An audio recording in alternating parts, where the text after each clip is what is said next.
hari ini, alangkah baiknya kita berdoa dulu agar pembelajaran hari ini berjalan dengan lancar dan materi yang kita terima bisa bermanfaat. Berdoa, mulai.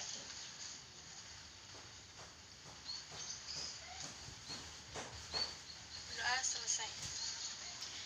Gimana nih kabar teman-teman? Sehat? Alhamdulillah sehat ya. Semangat gak nih? Kok pada lemes gitu? Semangat ya. Baik, pada pertemuan kali ini saya akan membahas materi tentang penyesuaian diri di sekolah. Sebelumnya, teman-teman pada siap gak nih mengikuti pembelajaran kali ini? Oke, siap ya. Nah, di sini saya menayangkan sebuah PPT yang berupa materi yang akan kita bahas hari ini. Nah, yang pertama, penyesuaian diri. Ada yang tahu nggak penyesuaian diri itu apa? Ya, kamu apa? Oke, ada yang lain yang bisa menjelaskan apa itu penyesuaian diri? Ya, silakan. Oke, baik. Saya jelaskan ya. Jadi, penyesuaian diri itu sama dengan adaptasi. Nah, di sini adaptasi adalah cara seseorang dalam mengatasi tekanan lingkungannya untuk bertahan hidup. Maksudnya apa? Maksudnya seperti ini. Saya kasih contoh ya. Jadi, contohnya itu kalian nih. Kalian kan baru kelas 10 ya, kelas 10 SMK. Nah, jadi kalian itu harus bisa beradaptasi supaya kalian itu tidak merasa tertekan dan bisa bertahan hidup. Bertahan hidup di sini itu maksudnya kalian bisa bertahan sampai kalian lulus sekolah. Kenapa sih kok kita disuruh menyesuaikan diri, disuruh beradaptasi? Nah, kalau kalian tidak bisa beradaptasi, kalian akan merasa tertekan di sekolah baru kalian. Kalian tidak akan bisa bertahan sampai kalian lulus nanti. Kenapa seperti itu? Karena jika kalian tidak bisa bertahan, jika kalian tidak bisa menyesuaikan diri, kalian tidak bisa mempunyai teman, tidak bisa mengenali guru baru kalian, kalian tidak bisa merasa nyaman dengan sekolah baru kalian. Jadi, jika kalian datang ke sekolah baru, kalian usahakan harus bisa menyesuaikan diri. Seperti itu ya. Kemudian, dalam proses penyesuaian diri itu dapat memunculkan konflik. Konflik yang seperti apa? Nah, konflik yang paling gampang itu, jika kalian tidak bisa beradaptasi, kalian tidak akan merasa nyaman di sekolah, kalian tidak betah. Kalau kalian tidak betah, yang ada kalian bolos sekolah. Kalau kalian bolos sekolah, kalian alfa, nilai kalian jelek. Kemudian, kalau kalian terus-terusan seperti itu sampai kalian kelas 12, ada kemungkinan nggak kalau kalian itu tidak akan lulus sekolah? Ada ya. Jadi, kalau kalian tidak bisa beradaptasi, konflik yang paling gampang itu kalian tidak betah di sekolah dan kalian sulit untuk naik kelas kalau kalian terus-terusan bolos sekolah karena kalian tidak betah sekolah. Seperti itu. Kemudian, individu dapat dikatakan berhasil dalam melakukan penyesuaian diri apabila ia dapat memenuhi kebutuhannya dengan cara-cara yang wajar atau apabila dapat diterima oleh lingkungannya tanpa merugikan atau mengganggu lingkungan lainnya.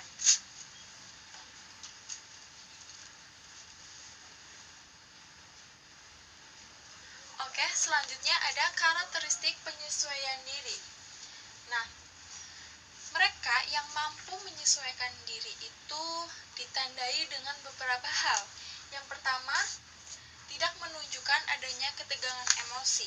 Ketegangan emosi itu yang seperti apa? Misalnya, kalau kalian bisa menyesuaikan diri, terus ada teman kalian yang mengejek kalian, kalian tidak akan marah karena kalian sudah paham bahwa ya udah itu sikap teman kalian, itu sifat teman kalian, jadi kalian memahami teman kalian itu seperti itu. Tapi jika kalian tidak bisa menyesuaikan diri, yang ada kalian akan marah, kalian akan mempunyai sifat yang emosional kepada teman kalian karena kalian tidak bisa memahami bahwa itu sikap dan sifat teman kalian, seperti itu. Kemudian yang kedua, tidak menunjukkan adanya mekanisme psikologi, ya. Yang ketiga, tidak menunjukkan adanya frustasi pribadi. Frustasi pribadi itu maksudnya jika kalian tidak bisa menyesuaikan diri, kalian akan merasa tertekan. Jika kalian merasa tertekan, kalian akan merasa, duh, stres banget, frustasi banget dengan tekanan yang kalian alami, seperti itu. Kemudian yang keempat, memiliki pertimbangan rasional dan pengarahan diri. Kemudian yang kelima, mampu dalam belajar. Mampu dalam belajar itu maksudnya apa? Nah, jika kalian bisa menyesuaikan diri, kalian kan pasti nyaman belajar dalam kelas. Kalau kalian nyaman belajar, pasti kan kalian bisa mengikuti kegiatan pembelajaran sampai selesai, seperti itu. Kemudian yang keenam, menghargai pengalaman. Dan yang ketujuh, bersikap realistis dan objektif. Oke. Selanjutnya, dalam melakukan penyesuaian diri, individu itu bisa melakukannya dalam berbagai bentuk. Yang pertama itu ada penyesuaian dengan menghadapi masalah secara langsung. Nah, dalam situasi ini itu, individu secara langsung menghadapi masalah dengan akibat-akibat yang akan dia terima. Jadi, apapun resikonya, si individu ini tetap akan menghadapi masalah tersebut. Kemudian yang kedua, penyesuaian diri dengan eksplorasi. Dalam situasi ini, individu mencari bahan pengalaman untuk dapat menghadapi dan memecahkan suatu masalah. Kemudian yang ketiga ada penyesuaian dengan trial and error atau yang artinya coba-coba. Nah, jadi penyesuaian diri ini itu si individu ini akan mencoba pengalaman, dan jika pengalaman itu menguntungkan bagi si individu, maka si individu ini akan meneruskan hal itu. Tapi jika hal itu merugikan si individu, maka individu itu tidak akan melanjutkan hal tersebut. Kemudian yang keempat, penyesuaian dengan substitusi. Jika individu merasa gagal dalam menghadapi suatu hal, maka ia dapat memperoleh penyesuaian dengan jalan mencari pengganti, seperti itu. Kemudian yang kelima, penyesuaian diri dengan menggali kemampuan pribadi. Nah, individu itu mencoba menggali kemampuan-kemampuan dalam diri dan kemudian dikembangkan untuk membantunya menyesuaikan diri. Contohnya, jika kalian mempunyai bakat menyanyi, terus kalian ikut ekstrakurikuler menyanyi, nah kalian kembangkan dengan cara mengikuti ekstrakurikuler tersebut. Jika kalian mengikuti ekstrakurikuler tersebut, maka kalian akan mempunyai banyak teman dan lain-lain. Baik, yang keenam, penyesuaian diri dengan belajar. Di sini, individu akan memperoleh pengetahuan dan keterampilan yang dapat membantu menyesuaikan diri individu tersebut.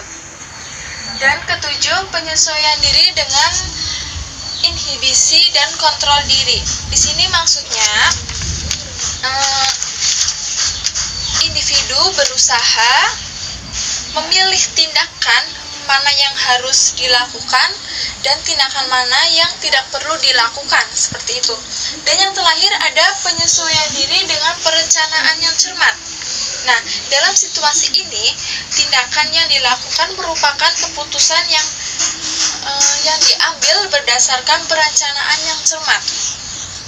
Oke, sampai sini ada yang mau ditanyakan? Jika tidak ada, maka saya akan melanjutkan ke slide berikutnya. Di Di sini ada faktor-faktor yang mempengaruhi proses penyesuaian diri. Yang pertama ada kondisi jasmania. Kondisi jasmania ini meliputi pembawaan, kemudian kondisi fisik, susunan saraf, kelenjar, sistem otot, kesehatan, dan sebagainya. Kemudian yang kedua ada perkembangan dan kematangan. Nah, perkembangan dan kematangan ini terutama kematangan intelektual, sosial, moral, dan emosional. Dan yang ketiga, penentuan psikologis. Jadi, penentuan psikologis ini meliputi pengalaman belajar, pembiasaan, diskriminasi diri, frustasi, dan konflik. Yang keempat ada kondisi lingkungan. Nah, kondisi lingkungan ini yang terutama itu kondisi lingkungan rumah, sekolah, dan keluarga. Kemudian yang terakhir ada penentu kultural dan agama. Oke, selanjutnya cara menyesuaikan diri di sekolah. Nah, yang pertama itu caranya adalah pelajari situasi. Dari kalian mulai mengenal sekolah, kemudian arah perjalanan dari rumah sampai ke sekolah, lingkungan sekitar sekolahnya seperti apa, dan lain sebagainya. Kemudian yang kedua, dengan cara berbaik sangka. Jadi kalian ganti kalimat negatif kalian ke kalimat positif. Seperti kalian yakin bahwa sekolah baru yang akan kalian tempati itu sekolahnya nyaman, kemudian teman-temannya baik, guru-gurunya baik. Jadi apapun yang kalian pikirkan yang negatif tentang sekolah itu kalian ganti dengan yang positif. Kemudian yang ketiga ada sesuaikan keadaan sekolah. Di sini maksudnya dari jauh-jauh hari siapkan informasi tentang sekolah tersebut. Entah tentang kebiasaan guru mengajar seperti apa, tentang peraturan sekolahnya seperti apa. Karena setiap sekolah akan mempunyai peraturan yang berbeda-beda. Kemudian yang kelima, mengikuti MOS. Nah, mengikuti MOS ini salah satu cara untuk kalian bisa mengenal lingkungan sekolah kalian. Selain mengenal lingkungan sekolah kalian, kalian juga bisa mengenal guru-guru kalian, mengenal kepala sekolah kalian, dan staf, dan semua yang ada di sekolah tersebut. Dan yang keenam, kenali dan hormati guru. Karena guru itu adalah orang tua kalian di sekolah. Jadi, guru itu harus kalian hormati dan kenali. Kenapa harus kita kenali? Karena semua orang itu mempunyai karakter yang berbeda-beda, termasuk guru kalian di sekolah baru kalian. Jadi kalian harus kenali dan hormati guru kalian. Kemudian yang ketujuh, menghargai sesama. Menghargai sesama. Nah, kalian pasti pernah dengar dengan kata-kata, siapa yang menanam kebaikan, maka ia akan mendapat kebaikan pula. Jadi, kalau kalian baik ke teman kalian, maka teman kalian juga akan baik ke kalian. Seperti itu. Dan yang terakhir, menjadi diri sendiri. Ini adalah hal yang paling penting. Kenapa? Karena jika kalian menjadi diri sendiri dari awal, maka teman kalian akan mengenal kalian sebagai diri kalian sendiri, bukan sebagai orang lain. Beda jika kalian menjadi orang lain dari awal dan pada kemudian hari kalian berubah menjadi diri kalian sendiri, belum tentu teman kalian akan menerima perubahan kalian. Jadi alangkah baiknya kalian menjadi diri kalian sendiri dari awal.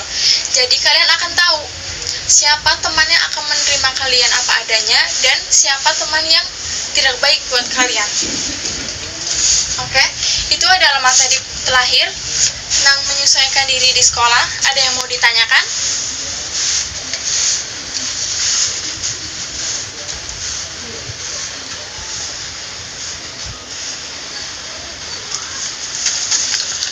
Jika tidak ada, saya akan memberikan kesimpulan tentang materi hari ini.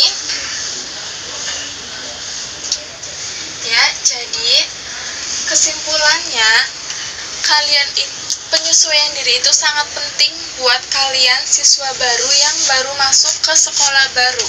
Jika kalian ingin nyaman bersekolah di sekolah baru kalian, jika kalian ingin mempunyai teman yang baik, guru yang baik, kalian harus bisa menyesuaikan diri. Kalian harus memahami satu sama lain, seperti itu. Oke, jadi pada pertemuan kali ini saya senang, semoga apa yang saya sampaikan pada hari ini dapat bermanfaat dan semoga kalian bisa menerima dengan baik materi yang saya sampaikan dan kita bisa bertemu di lain waktu.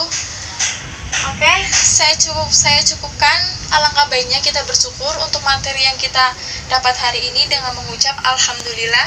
Sekian dari saya. Wassalamualaikum warahmatullahi wabarakatuh.